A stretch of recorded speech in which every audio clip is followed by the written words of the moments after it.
పూరా లోకల్. ఇక్కడికి వచ్చినటువంటి జాగృతి నాయకులకు అందరికీ ప్రత్యేకంగా అభినందనలు. గ్రూప్ 1లో ఇబ్బంది పడ్డటువంటి విద్యార్థులందరికీ కూడా మీకు ఒక ధైర్యం ఇవ్వాలి. హైదరాబాద్ నగరం నడిబొడ్డున నిలబడాలి, మేమందరం మీతో పాటు ఉంటున్నామనే మెసేజ్ మీకు ఉండాలని ఇవాళ తెలంగాణ అమరవీరుల సాక్షిగా తెలంగాణ జాగృతి నాయకులు కార్యకర్తలు మేమందరం కూడా మీకోసం ఇక్కడ అండగా నిలబడ్డాం. ఇదే పంతాను కొనసాగిస్తాం. మీరు చూసిండ్రు 2 వారాల కింద తెలంగాణ జాగృతి పబ్లిక్ సర్వీస్ కమిషన్ ఆఫీస్ని దఫాలుగా ముట్టడించి ప్రభుత్వానికి ఒక హెచ్చరిక జారీ చేసింది. అయినా కూడా దున్నపోతు మీద వాన పడితే దున్నపోతన్న అప్పుడో ఇప్పుడో చలిస్తుంది, కానీ ఇంతమంది విద్యార్థుల గోస, ఇంతమంది తల్లుల కడుపు కోత అయినా కాంగ్రెస్ ప్రభుత్వం చెల్లించకపోవడం చాలా దారుణం. ఇది ప్రజాస్వామ్యాన్ని అపహాస్యం చేయడం. 1 కాదు 2 కాదు, ప్రిలిమ్స్ ఎగ్జామ్ ఎప్పుడైతే మొదలుపెట్టినరో అప్పటి నుండి మెయిన్స్ రిజల్ట్స్ ఇచ్చేదాకా ప్రతి అడుగులో అవకతవకలే, ప్రతి అడుగులో అబద్ధాలే, ప్రతి అడుగులో కూడా మోసమే.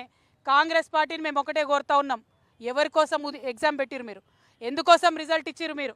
తెలంగాణ బిడ్డల కోసం పెట్టినరా, లేకపోతే మీ కాంగ్రెస్ పార్టీ పావులను కొంతమందికి ఉద్యోగాలు ఇచ్చుకోవడానికి ఈ ప్రయత్నం చేస్తురా? అట్లా చేసేది ఉంటే ఓపెన్గా ఎప్పురి 10 మందికో 11 మందికో బోనస్ ఉద్యోగాలు ఇచ్చుకోండి, కానీ ఇట్లా బోగస్ ఉద్యోగాలు మాత్రం ఇవ్వద్దు. వేలాది మంది ఎవరైతే పరీక్షలు రాసినరో ఆ విద్యార్థులంతా కూడా పేద మధ్యతరగతి కుటుంబాలకు సంబంధించిన వాళ్ళు. వాళ్ళ తల్లి తండ్రి కూలీనాలు చేసి కడుపు కట్టుకొని గ్రామాలలో నుంచి వాళ్ళని పట్టణాలకు పంపించారు. ఈ అశోక్ నగర్ చౌరస్తాను పట్టుకొని 9 ఏళ్ళు 10 ఏళ్ళు 11 ఏళ్ళుగా ఎగ్జామ్స్ రాస్తున్నటువంటి విద్యార్థులు ఉన్నారు. తెలిసో తెలియకనో మరి తెలంగాణ వచ్చినాక 11 ఏళ్ళకు కూడా మనం గ్రూప్ 1 సరిగా పెట్టుకోలేకపోయినాం. మొన్న పెట్టుకున్నాం. దాంట్లో ఎందుకు అన్యాయం చేస్తున్నారు మీరు? వాళ్ళ మీద ఎక్కే కదా, వాళ్ళ పేరు చెప్పుకొనే కదా ప్రభుత్వంలోకి వచ్చింది. మీ రాహుల్ గాంధీ ఢిల్లీ ఇడిచి అశోక్ నగర్ గల్లీలకు వచ్చి నిరుద్యోగుల కాళ్ళు పట్టుకొని నిరుద్యోగులకు మోసపూరితమైన మాటలు చెప్పి ఇక్కడ వాళ్ళని మభ్యపెట్టి మీరు అధికారంలోకి వచ్చిండ్రు. ఎవరి వల్ల అయితే అధికారంలోకి వచ్చిరో వాళ్ళనే మోసం చేస్తారా రేవంత్ రెడ్డి గారు? మీరు వాళ్ళనే మోసం చేస్తారా రాహుల్ గాంధీ గారు? మీరు ఒక్కసారి గుండె మీద చేసుకొని ఆలోచన చేయండి. మీరు నిజంగా మీ ప్రభుత్వానికి చిత్తశుద్ధి ఉంటే, మీ ప్రభుత్వం తప్పు చేయకపోతే అర్ధరాత్రి ఎందుకు ఆర్డర్ ఇచ్చారు మీరు? అర్ధరాత్రి ఆర్డర్ ఇవ్వాల్సినంత అవసరం ఏమొచ్చింది మీకు? బాజాప్తుగా బయట ట్రాన్స్పరెంట్గా క్వశ్చన్ పేపర్లు పెట్టమని మా విద్యార్థులు ఛాలెంజ్ చేస్తున్నారు. నిజంగా పరీక్షలు రాసిన విద్యార్థులు మా పేపర్లు పెట్టండి, ఎవరికైతే ర్యాంకులు వచ్చినాయో వాళ్ళ పేపర్లు పెట్టుండి అంటారు. ఇంతకన్నా నిజాయితీ ఉంటుందా? ఇంతకన్నా న్యాయం కోరే విధానం ఉంటుందా? ఎందుకు మీరు దాన్ని తుంగలో దొక్కుతున్నారని నేను కాంగ్రెస్ ప్రభుత్వాన్ని ప్రశ్నిస్తున్నా. సరే, మీరు జాబ్ క్యాలెండర్ వేయలేకపోయింది ఇంతవరకు, అది పెద్ద ఫెయిల్యూర్.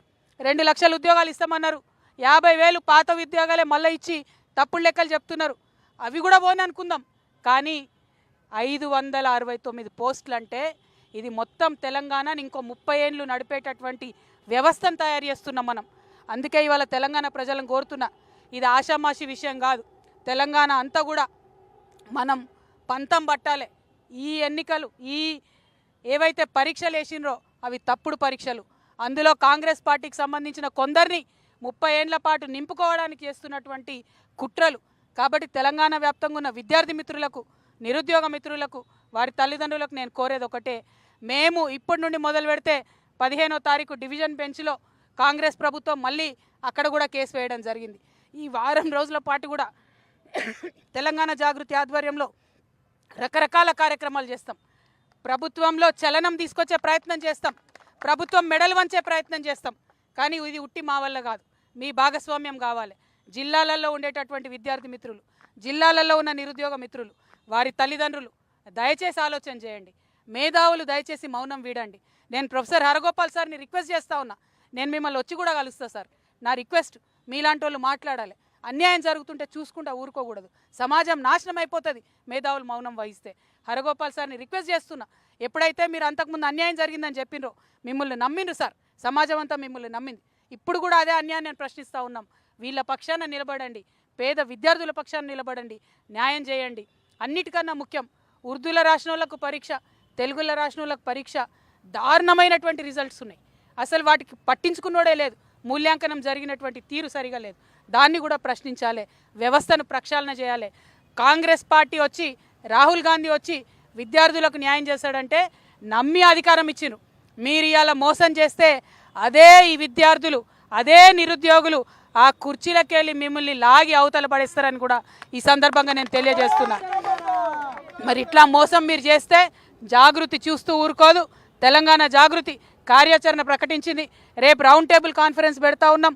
వరుసగా రోజొక తరహా నిరసన తెలియజేస్తాం. మా విషయం, మా ఉద్యోగులు బాధపడుతున్న విషయం, మా నిరుద్యోగులు మోసపోయిన విషయం కోర్టులలో జడ్జిలకు అర్థమయ్యేదాకా కూడా మేము పోరాటం ఆపమని తెలియజేస్తూ ప్రభుత్వాన్ని హెచ్చరిక చేస్తున్నాం. ప్రజాగ్రహానికి గురి కావద్దు. మీరు తక్షణమే నిరుద్యోగుల పక్షాన నిలబడండి.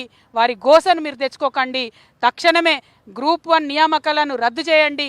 తిరిగి గ్రూప్ 1 పరీక్ష నిర్వహించండి అని డిమాండ్ చేస్తున్నాం. మనం తెలంగాణ తెచ్చుకున్నదే ఉద్యోగాల కోసం, తెలంగాణ తెచ్చుకున్నదే నీళ్ళ కోసం. ఇక్కడ అమరవీరులు త్యాగం చేసిందే ఉద్యోగాల కోసం. ఆ విషయంలో అన్యాయం చేయొద్దు, తెలంగాణకు అన్యాయం చేయొద్దని మరొకసారి కాంగ్రెస్ ప్రభుత్వాన్ని డిమాండ్ చేస్తూ ఉన్నాం. జై తెలంగాణ, జై జాగృతి.